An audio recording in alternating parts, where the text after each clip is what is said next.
পুরনো খবর, তবু বিষয়গুলো নিয়ে আপনাদের সাথে একটু আলোচনা করি। দিল্লি রাজ্যসভায় ক্ষমতায় চলে এসেছে বিজেপি। 70টি আসনের মধ্যে 48টি আসনই বিজেপির। দীর্ঘ কয়েক যুগের শাসনের অবসান ঘটল কেজরিওয়ালের পতনের মধ্যে দিয়ে। 27 বছর পর বিজেপি এখানে ক্ষমতায় আসলো। রাজ্য সরকারে বিপুল ভোটের ব্যবধানে চলে আসলো এই বিজেপি ক্ষমতায়। বিজেপি খুব ভালো কাজ করেছে দিল্লিতে, তার কারণে যে ক্ষমতা এসেছে তা কিন্তু না। সেখানে অরবিন্দ কেজরিওয়ালকে দিল্লির জনগণ, মানে দিল্লি রাজ্যের জনগণ ভোট দিয়েছিল এই আশায় যে তিনি দিল্লিকে দুর্নীতিমুক্ত করবেন, দিল্লিতে গ্যাস, পানি, বিদ্যুৎ এগুলো সস্তা করবেন বা কম দামে দিবেন বা ফ্রিতে দিবেন। এগুলো লম্বা লম্বা ঘোষণা দিয়ে এসেছিলেন অরবিন্দ কেজরিওয়াল। কিন্তু তার এই মাফলার ম্যান, যিনি দুর্নীতির বিরুদ্ধে জেহাদ ঘোষণা করে ক্ষমতা এসেছিলেন, তিনি নিজেই দুর্নীতিতে ডুবে গিয়েছিলেন। রাজনীতি আসলে বড়ই নির্মম। সম্ভবত এই জন্যই বাংলা একটা প্রবাদ আছে, সে যায় লঙ্কায় সেই হয় রাবণ। অরবিন্দ কেজরিওয়ালের অবস্থা তাই। তার নিজের দলের লোকই তাকে ছেড়ে চলে গিয়েছিল তার ব্যক্তিগত কারণে, তার ব্যক্তিগত আচরণের কারণে, এবং তার দলে চোর, দুর্নীতিবাজ, লুটেরারা ঢুকে যাওয়ার কারণে তার দল থেকে নিজের দলের অনেকেই চলে গিয়েছিল। অনেক আশা নিয়ে দিল্লির জনগণ, মানে দিল্লি রাজ্যের জনগণ কেজরিওয়ালকে, মাফলার ম্যান খ্যাত এই ব্যক্তিকে ক্ষমতা দিয়েছিল। কিন্তু তিনি যথারীতি ফ্লপ। কারণ সরকার চালানো এক জিনিস আর চাপা মারা আরেক জিনিস। খুব কঠিন কাজ দেশের সরকার চালানো। ভারত চমৎকারভাবে তাদের যে গণতন্ত্রকে প্রাতিষ্ঠানিক রূপ লাভ করেছে ভারতের রাজনীতিকদের কারণে। ভারত খুব সভ্য দেশের যে, মানে আমরা সভ্য বলতে বোঝাই ধনী দেশ, জ্ঞানে বিজ্ঞানে যারা উন্নত তাদের কথা বলি, ইউরোপ, আমেরিকা, অস্ট্রেলিয়া, কানাডার কথা বলি। ওই সমস্ত দেশের মতো কিন্তু উন্নত না, এমনকি ওই সমস্ত দেশের মতো কম জনসংখ্যার দেশ না। ভারত কিন্তু পৃথিবীতে বর্তমানে সবচেয়ে বেশি জনসংখ্যার দেশ। সেইখানে মানে 12 হাত ভাঙ্গি 13 হাত বিসির মতো অসংখ্য রাজনৈতিক দলের মধ্যে গণতন্ত্রকে প্রাতিষ্ঠানিক রূপ লাভ করানো সত্যিই কঠিন কাজ, যেটা আমরা পৃথিবীর 57টা মুসলিম দেশের বা 58টা মুসলিম দেশের কোথাও দেখি না, আর দেখার সম্ভাবনা। কোনো মুসলিম দেশে গণতন্ত্র টেকসই হয়নি। ভারতে টিকে গেছে।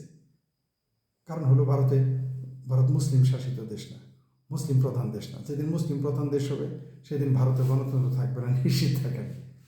এটাই ইতিহাস। যাই হোক, সেটা অন্য বিষয়। বিজেপি যেভাবে ক্ষমতা এসেছে, বোঝা যাচ্ছে যে তারা দীর্ঘ সময় থাকবে। আমার ধারণা তারা মিনিমাম 2 টার্ম দিল্লিতে ক্ষমতায় থাকবে, একেবারে মিনিমাম। এটা আপনারা ধরে নিতে পারেন। এবং এর মধ্যে দিল্লিতে অনেক পরিবর্তন ঘটবে। সবচেয়ে আশ্চর্যের বিষয়, দিল্লিতে কিন্তু অনেক মুসলমান বাস করে, সিংহবামেরা বাস করে, এবং দিল্লি হচ্ছে, বলা হতো যে দিল্লি হচ্ছে বিজেপির বিরুদ্ধে, যত ভোটার আছে সব দিল্লিতে তারা বিজেপির বিরুদ্ধে। কিন্তু এবার আমরা উল্টা দেখলাম। কারণ কি, ভারতের জনগণ অন্যান্য দেশের মতো না, তারা নিজেদের ভালোটা নিজেরা বোঝে। তাদের যে বিজেপি ফোবিয়া ছিল সেটা দূর হয়ে গেছে, তারা তাকে ভোট দিয়েছে। আবারও বলি, বিজেপিকে ভোট দেওয়ার বিভিন্ন কারণ আছে। 1 নম্বর হলো মাফলার ম্যানের দুর্নীতি, 2 নম্বর মুসলিম ভীতি। কারণ মুসলমানদের ব্যাপারে ভারত এখন সচেতন হচ্ছে। ভারতের সনাতনীরা তারা কিন্তু ঐক্যবদ্ধ হচ্ছে মুসলমানদের কারণে। এই বাংলাদেশ, পাকিস্তান, আফগানিস্তান এবং খোদ ভারতের ভিতরে মুসলমানদের কিছু কার্যক্রমে এরা ঐক্যবদ্ধ হচ্ছে। বাংলাদেশে সিকরি করলো, এই যে যারা দিল্লি দখল করবে বললো, পশ্চিমবঙ্গ দখল করবো বললো, 7 সিস্টার দখল করবো বললো, তাদের কথারও কিন্তু প্রভাব এই দিল্লির রাজ্য সরকার নির্বাচনে প্রভাব পড়েছে। এটা বাংলাদেশের ওই নির্বোধ রাজনীতিকদের মাথায় ঢুকে নেয়। এই দিল্লিতে এরকম যে বিপুল বিজয়, এর প্রভাব পড়েছে এই বাংলাদেশের হেফাজতি, জামাতি, হিজবুতি, চরমনাই, পীর আর অন্যান্য যারা এরকম আছে, সিকরি করে, এমনকি আমি মনে করি ইউনূস সরকার, তথাকথিত ইউনূস সরকার ক্ষমতায় আসছে বলে দিল্লিতে এত বিশাল বিজয় পেয়েছে বিজেপি সরকার, আমি মনে করি ব্যক্তিগতভাবে। ভারত বিরোধিতা তীব্র হওয়ার কারণে বাংলাদেশে বিজেপির ভোট দিল্লিতে বেড়েছে, কোনো সন্দেহ নেই। হয়তো অন্তত 10টা আসন বেশি পেয়েছে এদের কারণে, এটা আমি মনে করি। অন্তত 10টা আসন এই কারণে বেড়ে গেছে বিজেপি। কারণ বিজেপি যে খুব ভালোভাবে দেশ চালাইছে তা কিন্তু না। তাহলে এই 27 বছর কেন বিজেপিকে ক্ষমতায় আনলো না? হ্যাঁ, কোনো সন্দেহ নাই বিজেপির প্রতি তাদের এবার আস্থা আছে, ভোট বেড়েছে, মানে রাজ্য সরকারের কথা বলতেছি। একটু হবে, এটাই স্বাভাবিক। কারণ বাংলাদেশের মতো তো আর না, পাকিস্তানের মতো না। তাদের দেশের জনগণ তাদের ইচ্ছা মর্জি মতো তারা ভোট দিতে পারে, সরকার পরিবর্তন ঘটাইতে পারে। তবে বোঝা গেল যে লঙ্কায় যেই যায় সেই রাবণ হয়। সবচেয়ে মজার বিষয়, অরবিন্দ কেজরিওয়াল ফেল করেছে। আমার কাছে একটা বিস্ময়কর মনে হয়ে গেছে। এবং আম আদমি পার্টির, আপের পার্টির, মানে কেজরিওয়ালের পার্টি বাঘাবাগের নেতারা সব ফেল করছে, কারো কারো জামানত চলে গেছে।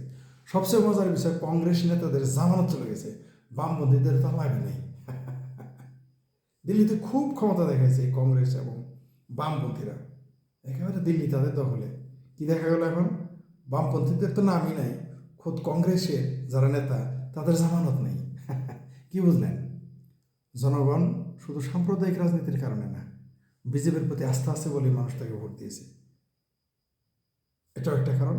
আর ওই যে বললাম, এমন ভয় দেখাইছে হিন্দুদের, তারা ঐক্যবদ্ধ হচ্ছে। পুরো ভারতে কিন্তু এখন ঐক্যবদ্ধ হচ্ছে। এবং এখন জানা গেল ভারতের যে বিজেপির দাবি ছিল আপকি বার 400 পার, সেটা ঠিকই তারা 400 পার করতো।